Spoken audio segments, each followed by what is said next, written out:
When you're purchasing property, the first thing you need to do is to go and see the property. You need to go and look at it, ensure that you're shown the boundaries by the person who is selling to you, be shown the beacons of the property, take note of the environment, the surrounding area. If you have neighbors there, say hi to them, talk to them, look at how they're reacting towards the person who is selling. Do they seem to know him? Then you can request for a copy of the title over the property, and you use that to go and conduct a search at lands. After you're sure that there is such a property from lands, then you again go to the Survey of Kenya and purchase a map for the property.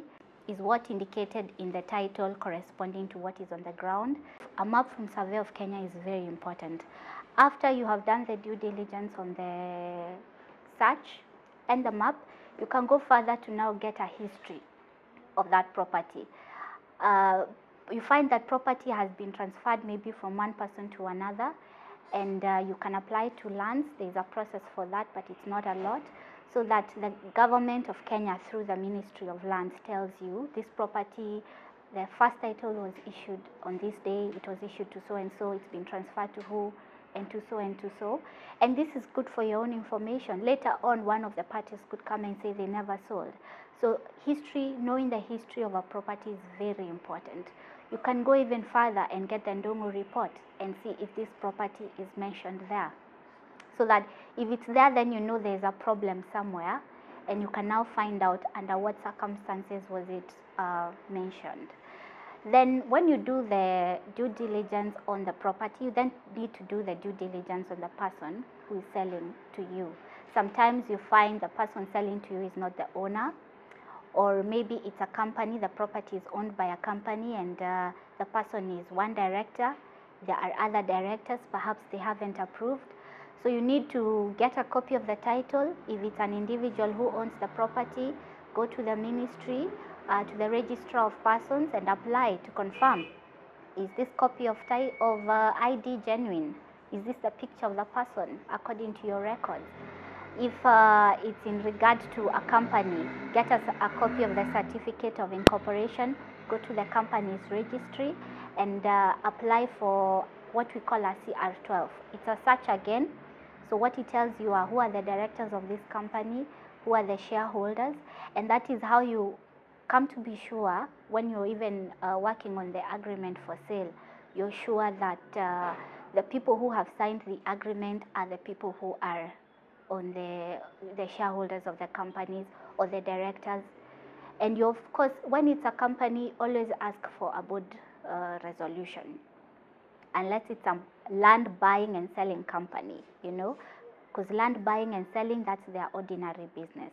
But if it's any other company, you have to insist on a board resolution to confirm that this was discussed and they have agreed to sell to so and so for so much on these terms. After you are satisfied that the property is there and this person you're dealing with, and the next thing is, of course, you've negotiated on the price. I always advise on getting a surveyor to come and confirm the size of the property as well, because when you look at it, it may look big, but perhaps the size is not what is on the title. It's good to also go and get a valuer, your own independent valuer, to come and tell you the value of the property. You find sometimes some brokers overvalue property in Kenya. There's no development, it's at the middle of nowhere, they're not giving you any value addition, and they're selling 3-4 times because there's going to be a road coming up 5 kilometers from there. And that really is not justified. You need to see what you're getting, the value. And again, when you're buying property and perhaps you want to sell it off at some point, and it's already overvalued, then that means you will not get the return that you would have initially received. So that is why it's very, very important.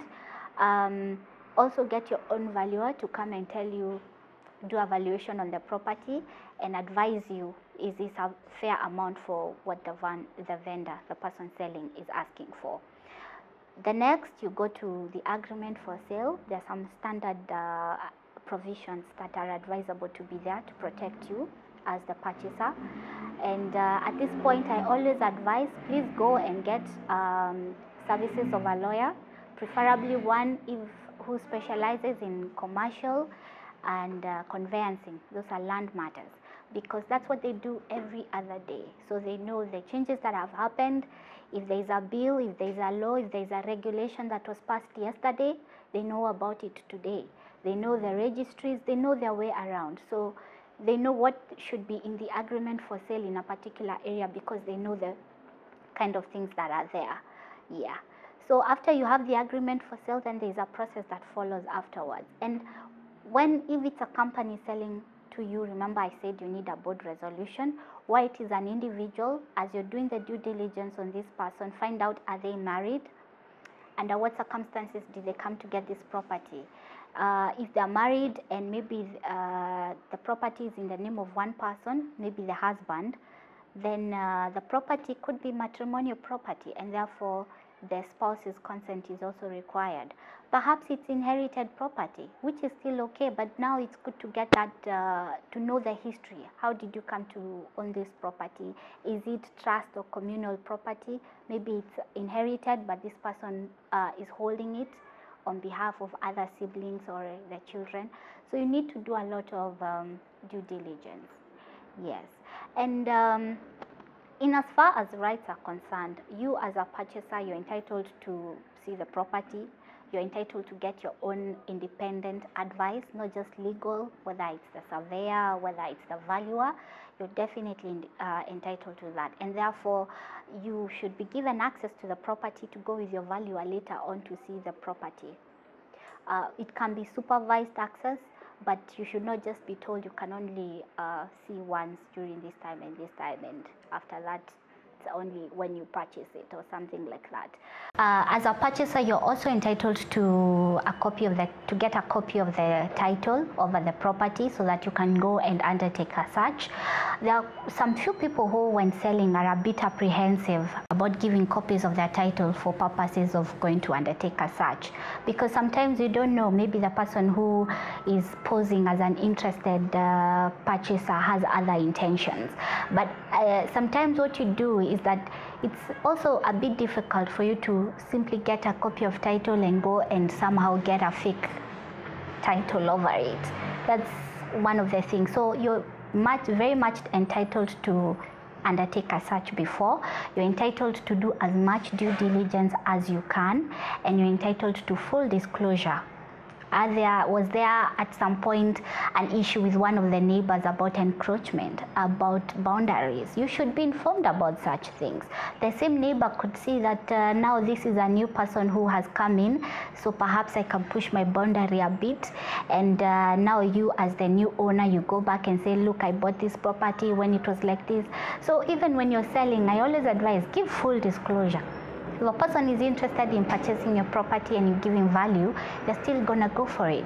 And it is, after all, for the benefit of everyone to know the history and full disclosure of that property.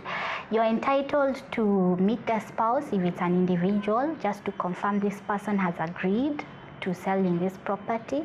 You're entitled to also, don't be put under a lot of pressure to make the decision, take it or leave it or that kind of thing. So you're entitled to sign in an agreement for sale to also protect your rights and ensure that there's a warranty there that protects you. So, and you're entitled to a clean and clear process throughout.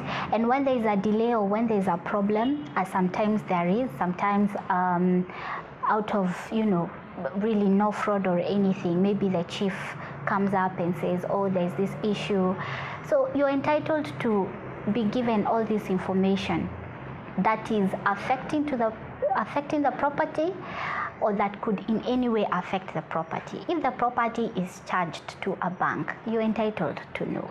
And you should go to the bank and find out, has the bank allowed this sale? Yeah.